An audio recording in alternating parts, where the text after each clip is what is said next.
Hey guys, this is Unrealized Thoughts, and I want to talk about Justice League. Okay, so you guys already know about the upcoming movie Batman vs Superman, but there's a lot of ground to cover. First step I really want to get into is the title. I cringe because they're still calling it Man of Steel 2 Batman vs Superman, or vice versa.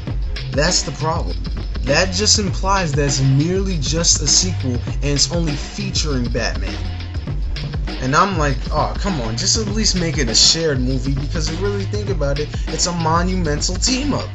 See, this is exactly why I wanted a Batman reboot in 2014, because not only we need to get a proper way to introduce this new Batman, but we needed to see a proper way of having their two worlds collide. We wanted to see them clash. And since we're not getting that, we're not getting that. Anyway, I think the title should probably be called Batman Superman World's Finest. Moving on. Alright, now the second thing, of course, is the story, because of course the title draws you in and then the story makes you stay in there. Sounds wrong.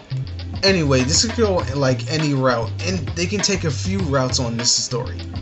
Personally, since we're not getting a Batman reboot again, we should probably see the perspective of Batman in this movie on Superman. So in other words, Batman protagonist, Superman deuteragonist. I mean, it would be cool to see some narration from Batman in the first part of the movie, with some scenes of him fighting crime a little bit, or just really him having his cape flowing, on his back while he's standing on a dangerous building or something, which could be nearly impossible. But the dialogue should go something like this. I've been watching over Gotham for nearly a year and a half, fighting the fiercest villains that this world has to offer, and I thought I was ready for anything, until this. Cuts to a scene to a destroyed metropolis while Bruce Wayne is really looking at the city. Now honestly, I think narration can actually do this movie really good, because you don't have to have that many scenes from him crime fighting. If you want, then that'll be okay, but you should have him flowing with the cape or something, watching over Gotham, and then cut to a scene with Metropolis. I think that would be an excellent idea, because there's certain things that wouldn't have to be there. It just has simplicity to the story, and I think that would be kind of great. Now let's say before that, he hears something on the news or something about Metropolis being attacked by an alien invasion or something like that, and then he goes to Metropolis, sees the destroyed city, and tries to help out, while Lex Luthor also does the same thing. Now that can be assumed that Lex Luthor and Wayne Industries are actually working together, but it's only assumed though. I want the movie basically to be Batman finding out, or should I say investigating, ways to actually beat Superman except by killing him. It would do this movie justice, because since it's a Batman vs Superman movie, we should see them have a confrontation, not always physical, but something that can get the crowd behind it. And then Lex Luthor is slowly getting the people's support from Metropolis, so he can, protect the people and stuff and be this alright savior. Which that goes to my next point. The third thing is villains, namely Lex Luthor. Now I would personally want 3 villains in this, but I'll explain that. So Lex Luthor, since we're not getting a Batman reboot, yet again I said that, and I think Lex Luthor should not be really a villain in this movie. He should play little to no part in this movie in terms of their confrontation. But I really think this should be the beginning of the transition of Lex Luthor becoming the villain that we all know. So like I said, Lex Luthor actually gets the people's support for him, being a public figure that would save Metropolis, or at least fund it. One of the people. The other one is Bruce Wayne. So there's another villain. This is the second villain I wanted to mention, but I'm not really sure which villain should it be. Should it be a Superman villain or a Batman villain? Anyway, that villain does some damage to maybe Gotham or even Metropolis for that matter. And then they start to do a lot of damage to that city, and it takes Superman and Batman to team up. Now, after their little confrontation of Superman versus Batman, they team up and they save the day. Let's just say that. This is just a storyline that I came up with, kind of. It's not really a complex one, but I never really put too much thought into it. So let's say one of those villains, does some damage, and then Superman and Batman save the day. And people start to go towards the direction of Superman and Batman, saying they're real heroes. Lex Luthor gets jealous of those two and grows to hate them. And that's when it starts to go out of control. I want to see Lex Luthor take a downward spiral in this movie.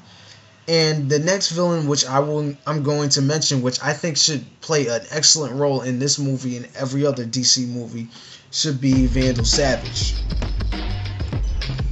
Reason being is because I think he's a very good villain to play out, because he can contribute. He's an immortal, let's just say that. So he can contribute to Wonder Woman's story, Aquaman's story, or anybody else who lived in the past, and then he can manipulate Lex Luthor into his direction of evil, and then Lex Luthor starts to turn bad and he shaves his head in the end of the movie.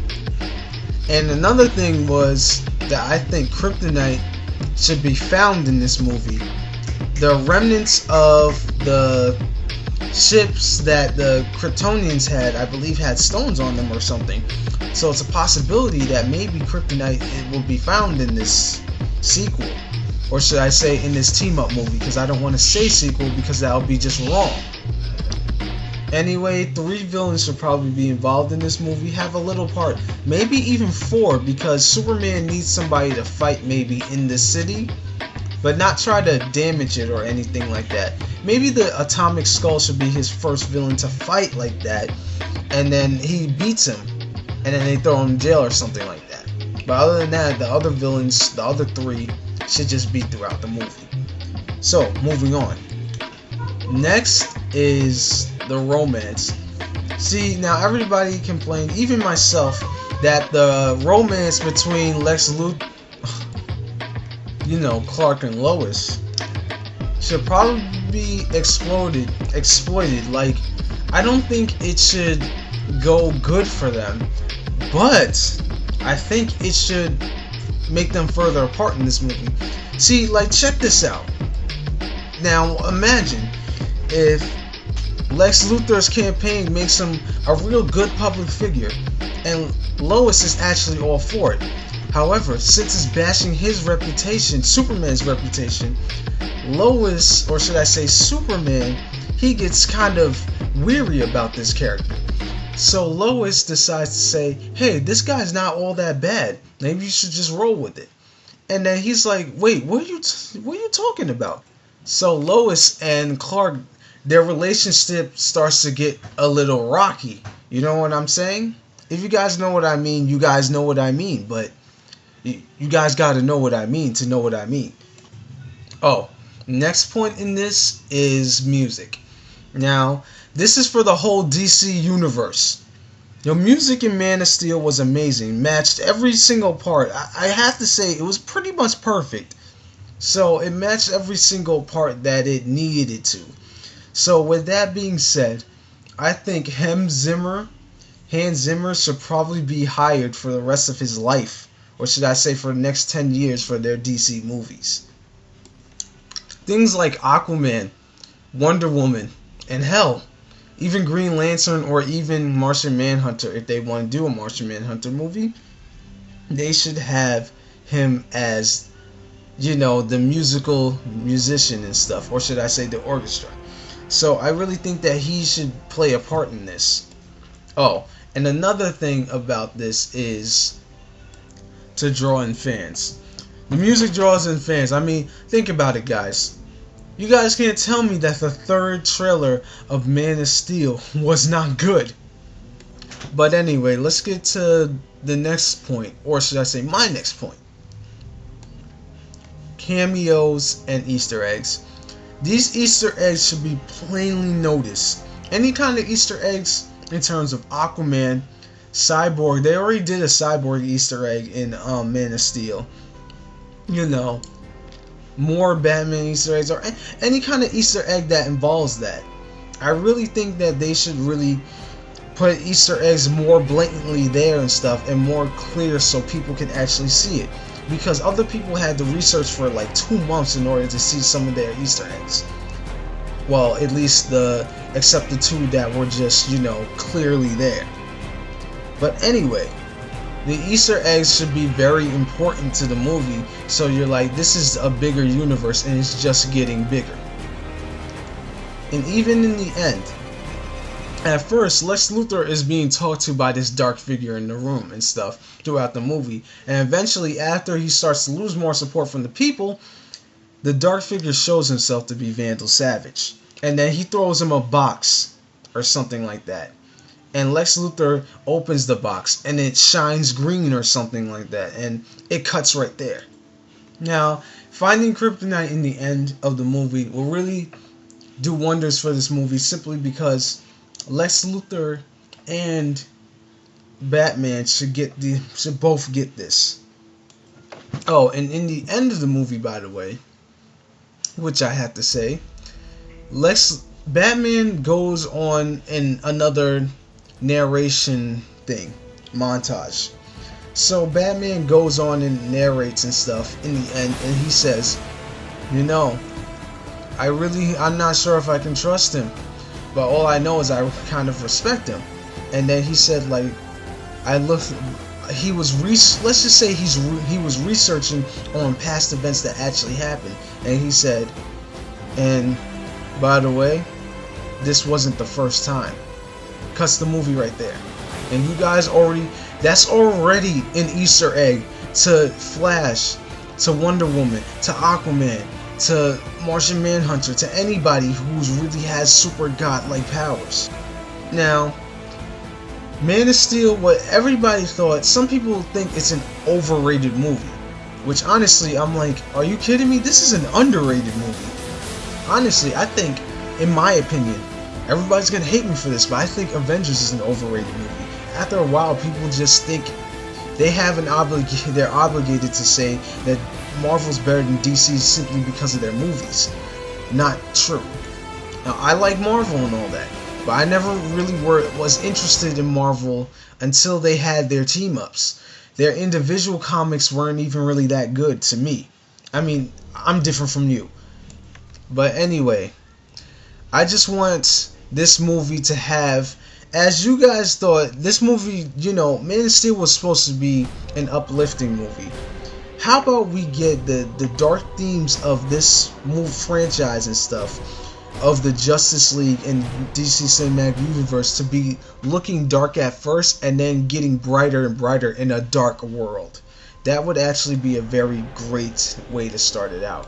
I mean, because everybody's really complaining that DC's holding on to Christopher Nolan for his dear life, for their dear lives, but nobody ever really complains that Joss Whedon Marvel's holding on to Joss Whedon for their dear lives. Cause let's get real now. I mean, The Avengers was a good movie. It was, and the reason why I think that Batman should have had a reboot in this, you know, in 2014, was simply because Avengers, I really don't like comparing these two, but Avengers made that magic happen because there was different movies that connected to each other. They connected the dots. And Man of Steel and, let's say, a Batman reboot would have connected the dots to each other. That would have been a good idea. But DC needs to stop waiting for Marvel to do things. I don't want to see a Miss Marvel movie before a Wonder Woman movie. I really don't want to see a Flash, or should I say a Quicksilver, before a Flash. But guys, I have to say, I will be having more discussions on these topics. I want to do a Wonder Woman and Aquaman single videos because they need their own movies regardless. So tell me what you guys think about this video. Do you guys think I'm right? Do you guys think I'm wrong? Tell me what storylines do you want to see in this DC Cinematic Universe, and see what they can do in terms of villains and stuff, because I don't personally think Darkseid should be in the series. But tell me what you guys think. We can have a discussion in the comments. Like and subscribe, and I'll see you guys later. Peace.